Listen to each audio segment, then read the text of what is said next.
Now, at the time we told you this, that one of the weirdest examples of how China has essentially overtaken many areas of the world, and particularly building its influence in things like the United Nations, is that, believe it or not, China that depersons people who their government doesn't approve of, who literally detain people who believe in a God that they don't believe in, are on the Human Rights Committee of the United Nations. They sit there of recent years with countries like Russia, Saudi Arabia, Cuba. And this, of course, gives them the power to be able to pass moral judgments on other countries. This is despite the fact that the BBC just this year alone has shown us what's actually going on in China. They have shown us that they have re-education camps. They were 3 men. Not 1, but 3. They did whatever evil their mind could think of, and they didn't spare any part of my body. Re-education camps where abuse like that was happening to women. And even when they try to show off these re-education camps, the tours don't go the way that state media would like you to think they go. China used to deny that these places exist. But now we're being given a tour. The message? These are schools, not prisons.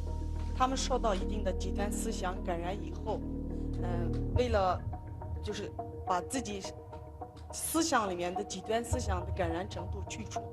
But the more we ask, have you been convicted of a crime? 我没有犯罪，我就是犯了错。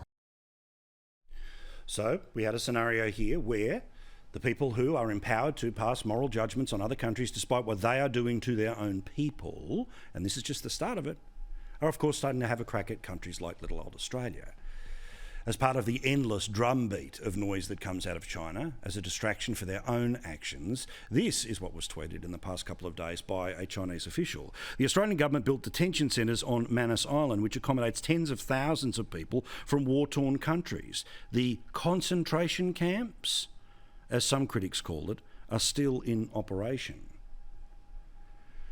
Well, where did that stuff come from? Of course, from the activists in this country who've been spinning rubbish like that for years. And as you know, the facilities at Manus and Nauru are open gate facilities where you are able to go wherever you want, to be able to mix within the community, come back, sleep there and do what you want. Many of the provisions that exist in these things are better than many things in regional Australia, let alone remote Australia. But all of that doesn't matter. You see, as Andrew Bolt, far better than I, put it a bit earlier tonight, the talking points of the left are being used by China to judge us. And China is not The Guardian or Twitter. They are actually in a position of power at places like the United Nations. And as you know, their ability to attack us on trade through the roof. So where do they get the talking points from? Well, our own people. Labor supports the Medevac bill. Now, if the government have changes they want to put forward to that, they need to explain why. I have no information that would suggest changes are necessary. And we need to do better for those who are still in offshore detention centres. The Medevac bill passed in the 45th Parliament was one small, necessary, sensible, compassionate, Christian step. Why exactly is this bill being debated in the House this week? A system that was working, the number of transfers that had occurred under Medevac was much reduced compared to what was going on previous to that. So it's legislation that was in Australia's best interest.